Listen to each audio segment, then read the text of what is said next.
لال بتھانی ضلع صاحب گنج جھارکھنڈ اور اس کے اطراف و اکناف سے تشریف لائے ہوئے باوقار سامعین حضرات، ایک آدمی کی بکری دوسرے گاؤں کے سردار کے کھیت میں چلی گئی اور اس نے تھوڑی سی گھاس کھا لی۔ اتنی سی بات کو لے کر دونوں خاندان میں لڑائی ہوئی کہ تیری بکری میرے یہاں کیسے آ گئی اور اس نے تھوڑی سی گھاس کیوں کھا لی؟ اس نے کہا جانوری تو ہے، چلا گیا تو کیا ہوا، تھوڑی سی گھاس کھا لی تو کیا ہو گیا؟ اتنی سی بات کو لے کے جو جھگڑا ہوتا ہے تو علامہ شبلی نعمانی لکھتے ہیں کہ یہ جھگڑا 27 سال تک چلتا ہے۔ پردہ نشین اسلامی خواتین، پیاری ماں اور بہنوں، قوم و ملت کے لائق پر نوجوانوں،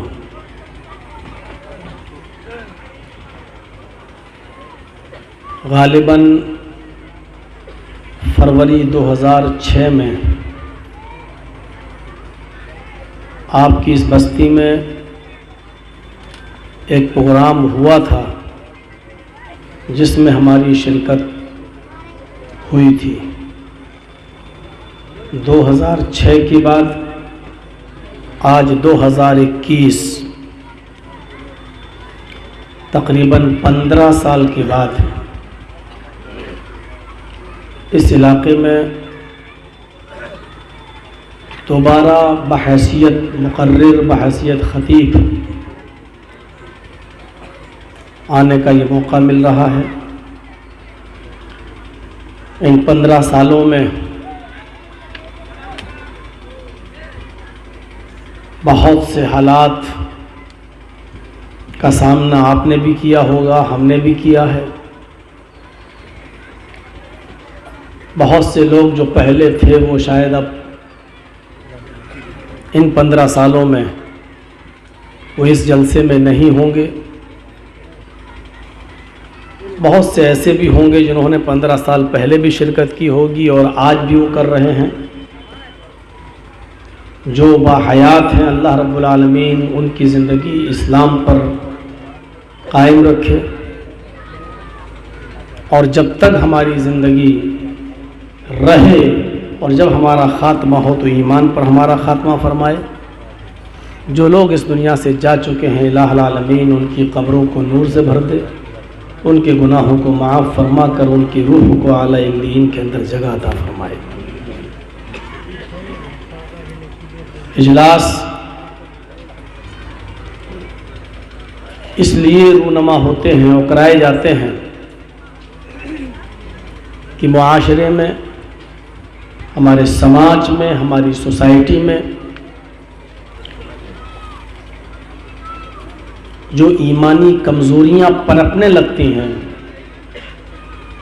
اور ہم کتاب و سنت سے دور ہٹ کر شیطان لعین کے راستے پر چلنے لگتے ہیں، قرآن و حدیث کی روشنی میں اصلاحی باتیں بتائی جائیں، اور جو اعمال ہمارے ایمان کو کمزور کر رہے ہیں اور جن میں ہم ملوث ہیں ان کو دور کرنے کی کوشش کی جائے۔ یہ ہمارے اجلاس کا مقصد ہوتا ہے۔ ہم اللہ سے دعا کرتے ہیں کہ الہ العالمین اس اجلاس کو بھی جس مقصد کے ساتھ کیا جا رہا ہے اس کو اپنے مقصد میں کامیابی عطا فرمائے۔ یقیناً بہت ہی مبارکبادی کے لائق ہیں یہاں کے وہ نوجوان جنہوں نے بہت ہی جلد بازی میں اس پروگرام کو کروایا ہے اور اس میں کما حق محنت کی ہے، اور یہ ثابت کر دیا ہے کہ اگر حوصلے بلند ہوں، ارادے مضبوط ہوں تو ہم بڑے سے بڑا کام بھی کر سکتے ہیں۔ اللہ رب العالمین جن لوگوں نے اس اجلاس کو رچایا بسایا اور جس قسم کا بھی تعاون کیا ان کی روزی روٹی میں برکت عطا فرمائے، ان کے کاروبار میں برکت عطا فرمائے، دن دونی اور رات چوگنی ترقی عطا فرمائے۔ میں نے خطبہ مسنونہ کے بعد قرآن کریم سے ایک دو آیتیں آپ کے سامنے تلاوت کی ہیں۔ ان آیات کا تعلق معاشرے کی اصلاح سے بڑا گہرا ہے۔ معاشرے میں جو بگاڑ اور بگاڑ کے اسباب ہیں اس کو دور کرنے کے لیے یہ آیتیں ایک اہم رول ادا کرتی ہیں۔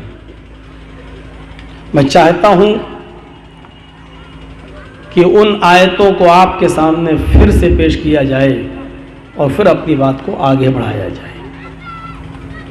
یا ایھا الذین آمنوا اتقوا اللہ حق تقاتہ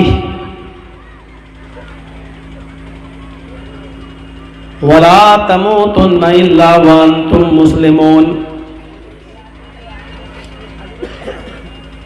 آئے ایمانوں والو، آئے مسلمانوں، تم اللہ سے ڈرو جیسا کہ اس سے ڈرنے کا حق ہے۔ وَلَا تَمُوتُنَّ إِلَّا وَأَنْتُمْ مُسْلِمُونَ، اور تم اس وقت تک نہ مرو جب تک کہ تم پورے کے پورے مسلمان نہ ہو جاؤ۔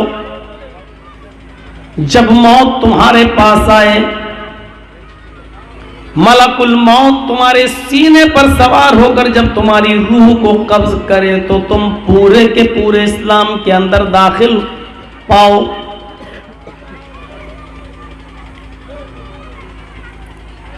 یہ ایک چیز نہیں ہے۔ پہلی چیز اللہ سے ڈرو،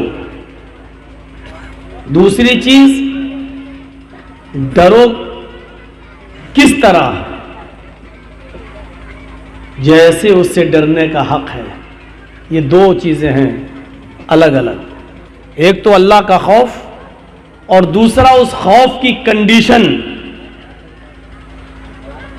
تیسری چیز موت سب کو آنا ہے، لیکن جب موت آئے تو ہم پورے کے پورے مسلمان ہوں، آدھے ادھورے نہیں۔ وَاعْتَصِمُوا بِحَبْلِ اللَّهِ جَمِيعًا وَلَا تَفَرَّقُوا، یہ ایک اور الگ چیز بتائی جا رہی ہے کہ اللہ کی رسی کو مضبوطی سے پکڑ لو، قرآن کو، اور ٹولی ٹولی مت ہو جاؤ۔ وَلَا تَفَرَّقُوا، فرقوں میں مت بٹ جاؤ۔ یہ ایک الگ چیز بتائی جا رہی ہے، یعنی فرقہ بندی ختم کرنے کا ایک راستہ۔ آپس میں ہم اجتماعیت کے ساتھ رہیں، بٹنے نہ پائیں، ہمارے درمیان گروہ بندی نہ ہو۔ اور اس کا طریقہ کیا ہے؟ اللہ کی رسی کو مضبوطی سے پکڑ لو، یعنی قرآن کو۔ اگر قرآن کو مضبوطی سے پکڑے رہو گے تو کبھی گروہ میں بٹو گے نہیں، فرقوں میں تقسیم نہیں ہوگے۔ اور چوتھی ایک اور چیز بتائی جا رہی ہے، وَاذْكُرُوا نِعْمَةَ اللَّهِ عَلَيْكُمْ إِذْ كُنْتُمْ أَعْدَاءً فَأَلَّفَ بَيْنَ قُلُوبِكُمْ فَأَصْبَحْتُمْ بِنِعْمَتِهِ إِخْوَانًا، اور تم اللہ کی اس نعمت کو یاد کرو، اور تم اللہ کی اس نعمت کو یاد کرو جو اس نے تمہاری اوپر کی ہے۔ اللہ کی اس کرپا کو، اس مہربانی کو یاد کرو جو اس نے تمہارے اوپر نشاور کی ہے۔ کیا ہے؟ اِذْ كُنْتُمْ أَعْدَاءً، کہ آپس میں تم ایک دوسرے کے دشمن تھے، آپس میں تم ایک دوسرے کے حریف تھے، آپس میں تم ایک دوسرے کے خون کے پیاسے تھے، آپس میں تم ایک دوسرے کو مارا کرتے تھے، قتل کیا کرتے تھے، ایک دوسرے کی نفرتیں ایک دوسرے کے دلوں میں تھی۔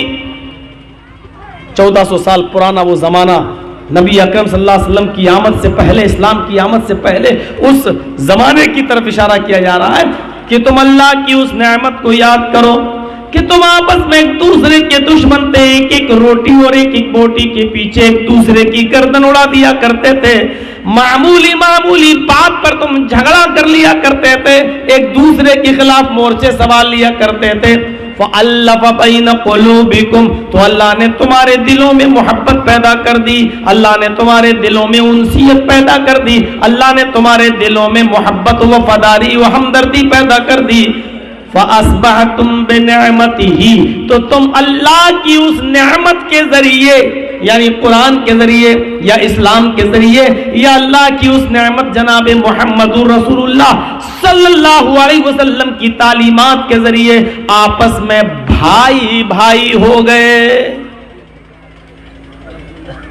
اس طرف اشارہ کیا کہ پہلے تمہاری حیثیت کیا تھی، پہلے تم کیا تھے۔ علامہ شبلی کی سیرت النبی پڑھیے، ایک آدمی کی بکری دوسرے گاؤں کے سردار کے کھیت میں چلی گئی اور اس نے تھوڑی سی گھاس کھا لی، اتنی سی بات کو لے کر دونوں خاندان میں لڑائی ہوئی کہ تیری بکری میرے یہاں کیسے آ گئی اور اس نے تھوڑی سی گھاس کیوں کھا لی۔ اس نے کہا جانوری تو ہے، چلا گیا تو کیا ہوا، تھوڑی سی گھاس کھا لی تو کیا ہو گیا۔ اتنی سی بات کو لے کے جو جھگڑا ہوتا ہے تو علامہ شبلی نعمانی لکھتے ہیں کہ یہ جھگڑا 27 سال تک چلتا ہے۔ ایک بکری کے گھاس کھا لینے کے پیچھے یہ جھگڑا دونوں لوگوں کے قبیلوں کے درمیان یہ جھگڑا جب چلا، خاندان میں جھگڑا چلا تو 27 سال، اور جب 27 سال کے بعد دونوں طرف سے مرنے والوں کی تعداد گنی گئی تو 40,000 لوگ 27 سال میں دونوں طرف سے مر چکے تھے۔ 40,000 لوگ مر گئے لیکن جھگڑا ختم نہیں ہوا اس ایک بکری کی تھوڑی سی گھاس کھا لینے کے پیچھے۔ 27 سال تک جنگ چلی، 40,000 لوگ مر گئے لیکن جھگڑا ختم نہیں ہوا۔ اسی طرح